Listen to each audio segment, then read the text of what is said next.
नमस्कार दोस्तों, हमारी दिल्ली की जनसंख्या 1,90,00,000 है।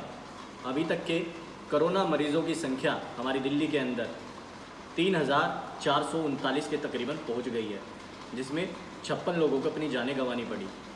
जब हम उत्तर प्रदेश की तरफ देखते हैं, वहाँ की जनसंख्या 23,50,00,000 है और जो वहाँ के कोरोना मरीजों की संख्या है वो 2,203 के तकरीबन पहुँच गई है आज तक, और 39 लोगों को अपनी जानें गंवानी पड़ी है।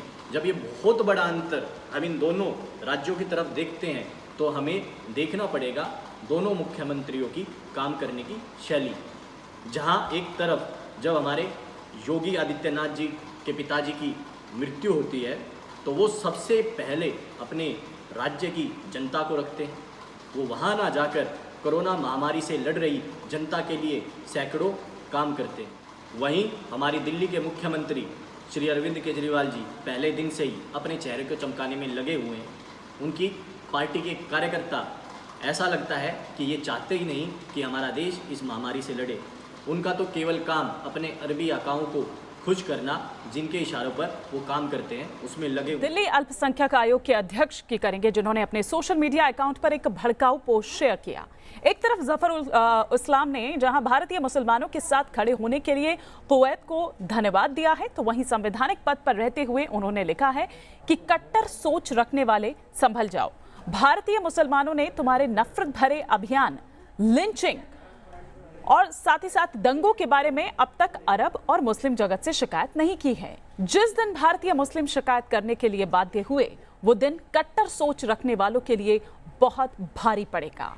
तो ये वो पोस्ट जो हम आपको लगातार दिखा रहे हैं, जफरुल इस्लाम की तरफ से लिखा गया है और ये चेताया गया है कि जो हिंदू कट्टर सोच रखते हैं वो संभल जाएं, क्योंकि अगर मुसलमानों ने अगर शिकायत कर दी तो फिर वो दिन बहुत भारी पड़ने वाला है। अभी तक भारतीय मुसलमानों ने शिकायत इस बाबत नहीं की है। साथ के साथ उनकी पार्टी के मंत्री इमरान हुसैन अपने आप को दिल्ली पुलिस से झगड़ने में और लॉकडाउन की व्यवस्थाओं को खराब करने में लगे हुए रहते हैं। बोल सकते हो सर, बताएंगे आप? कैसे बोल सकते हो? आप पब्लिक हो ना, पब्लिक खड़े कैसे हो? पब्लिक को खड़ा होने के वो नहीं है कि 6 बज गया और आप यहाँ मेला लगाएंगे। मेला नहीं लगा रहे, यहाँ पे जो हमारा काम है वो हमें करने दो। जो आपका काम है आप करिए। आज तक आपके काम में किसी ने दखल अंदाजी नहीं किया, लेकिन आप दखल अंदाजी कर रहे हैं। दखल अंदाजी नहीं, दखल अंदाजी आप कर रहे हैं। देखिए, आप नेता हैं, मंत्री हैं, दिल्ली सरकार के, आप अपना काम करिए, हमें अपने काम करने दीजिए। ये लॉकडाउन में आप कंप्लाइंस नहीं होने दे रहे, आप नहीं होने दे रहे, इतना भीड़ लगा रखे हैं। आप कहाँ होने दे रहे हैं? आप देखिए इतने आदमियों को लेकर घूम रहे हैं। आप एक बात सुनो, आप कितने आदमी लेकर घूम रहे हैं? मैं कितने सर आपके साथ है। आपकी वजह से है ना, हमारे वजह से नहीं, आपकी वजह से। आप लगा रहे हैं, हमारे वजह से इतना खड़ा होने दो। आप अपना काम करिए, हम अपना काम करेंगे। भाई कोई भी लोग यहाँ भीड़ नहीं लगाएगा, भीड़ नहीं लगाएगा। सोशल डिस्टेंसिंग का विशेष ध्यान रखा जाए। इतना ही नहीं, दिल्ली सरकार आधिकारिक तौर पर एक बयान जारी करती है जिसमें वह कहती है कि सरकारी कर्मचारी या कोई भी स्वास्थ्य कर्मचारी अब कोई बयान मीडिया के सामने या फेसबुक पर नहीं डाले जिसके कारण उनकी कमियां बाहर आए और सरकार की किरकिरी हो।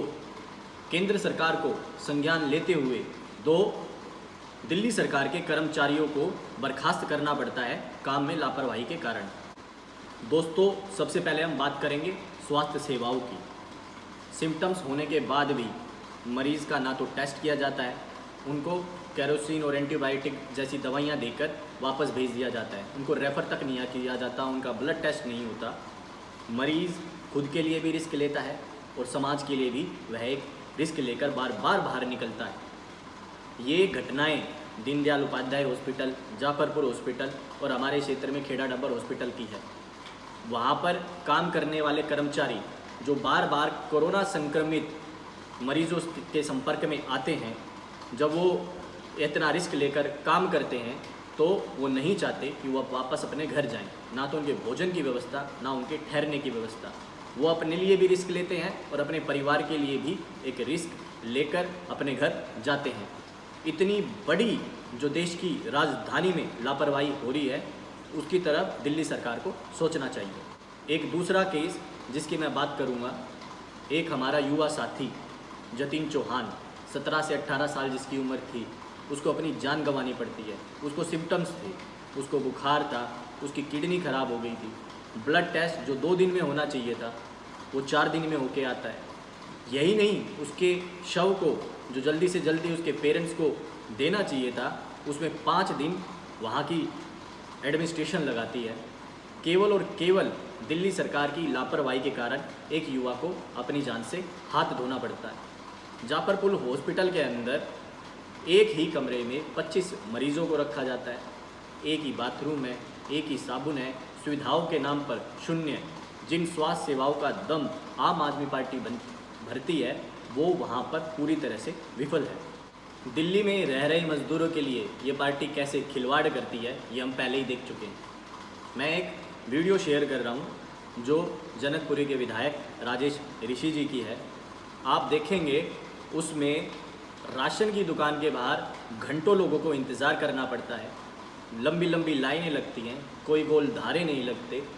कितना बड़ा समाज के लिए खतरा है इनके आम आदमी पार्टी के विधायक, ये आप इस वीडियो में देख सकते हैं। दुकान से खुद अरे वहाँ पे वो विधायक आ रहे हैं राजेश ऋषि। अच्छा, राजेश ऋषि, आम आदमी पार्टी के जो राजेश ऋषि हैं वो आ रहे हैं। उनके द्वारा सूचना मिली है आपको कि यहाँ पे राशन मिलेगा। कितनी देर हो गई आपको खड़े हुए? 1 घंटा हो गया। 1 घंटा हो गया। आपको पता है देश में कितनी दिक्कत चल रही है अभी, है ना? और राजेश ऋषि ने आपको इस मौके पे बुलाया कि यहाँ पे राशन मिलेगा। 1 घंटे से कोई राशन नहीं मिला है। ठीक है, आप सबको भी राजेश ऋषि ने बुलाया है? हाँ, आपको कहाँ सूचना मिली थी कि यहाँ पे राशन मिल रहा है? फोन किया था राजेश ऋषि के किसी उसने। वहाँ से फोन कर रहा है। जिन लोगों के पास राशन कार्ड नहीं है, इन्होंने जो साइटें ई राशन कार्ड के लिए बनाई हुई है वो साइटें ना तो काम करती, हेल्पलाइन नंबर 24 घंटे बिजी रहता है, कोई हेल्पलाइन नंबर से मदद मुश्किलों से पहुंचती है। जब हम देखते हैं कि भोजन जो ये प्रोवाइड कर रहे हैं उस भोजन की क्वालिटी और एक लंबी लाइन केवल फोटोग्राफ खींचने के लिए लगती है, आधे से ज़्यादा लोगों को तो भोजन ही नहीं मिल पाता। जबकि भोजन की ज़्यादातर व्यवस्था इस्कॉन मंदिर द्वारा की गई है और भी अनेक समाजसेवी संगठन, राष्ट्रीय स्वयंसेवक संघ, भारतीय जनता पार्टी, अन्य पार्टियां और बहुत सी NGOs दिल्ली में युद्ध स्तर पर मदद करने में लगी हुई है। वहाँ पर दिल्ली सरकार का रवैया इतना खराब, इतना घटिया है कि उनको चुल्लू भर पानी में डूब मरना चाहिए। जब हम बात करते हैं सिविल डिफेंस के भाइयों की, बहनों की, जो पूरा दिन व्यवस्थाओं में लगे रहते हैं, उनके लिए ना मास्क की व्यवस्था है, उनके लिए ना हैंड ग्लव्स की व्यवस्था है, उनके लिए ना सैनिटाइज़र की व्यवस्था है, बल्कि 40 से ज़्यादा दिनों से जो ड्यूटी कर रहे हैं लगातार, उनकी यह शिकायतें हैं कि उन्हें अभी तक तनख्वाह नहीं दी है, कम से कम इतना भी खर्चा नहीं दिया गया है जो वो सामान्य परिवार से आने वाला मेरा भाई, मेरा साथी कम से कम अपना भोजन कर सके, गुजर बसर कर सके। लेकिन भूखे पेट लात मारना सीखे तो आम आदमी पार्टी से सीखना चाहिए। दिल्ली के अंदर जब हम हालात देखते हैं अपने किसानों की, ऐसी दयनीय स्थिति बना दी गई है, जो न्यूनतम मूल्य फसल का उन्हें दिया जाना चाहिए, जो गेहूं का न्यूनतम मूल्य उन्हें दिया जाना चाहिए, जो ऐसी महामारी के अंदर किसान दिन रात देश का पेट भरने में लगा है, उनका न्यूनतम मूल्य नहीं मिलता।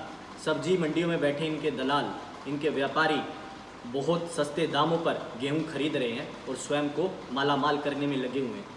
कोई अचरज नहीं होगा कि जब महामारी खत्म होगी एक बहुत बड़ा राशन घोटाला हमारी दिल्ली के अंदर सामने आए। जब हम सैनिटाइजेशन की बात करते हैं तो हम देखते हैं कि MCD कैसे युद्ध स्तर पर सैनिटाइजेशन कर रही है, बल्कि अगर हम दिल्ली सरकार की बात करें तो वो उसका 1% भी नहीं है। दिल्ली को ऐसे मजाक में इन्होंने लाके रख दिया है कि आज इस महामारी के दौर में ये केवल और केवल अपने धन संचय की तरफ लग गए हैं। मेरी आज भी अरविंद केजरीवाल जी से यही एक रिक्वेस्ट है कि अपने गिरेबान में झांके और दिल्ली की जो जनता परेशान हो रही है उसकी तरफ ध्यान दे। अपनी एडवर्टाइजमेंट से ज़्यादा आज ज़रूरत दिल्ली को एक जननायक की है। ऐसे समय में नाम नहीं, ऐसे समय में अपने आप को समाज सेवा के लिए लगा देना चाहिए। जय हिंद, जय भारत, भारत माता की जय। नमस्कार।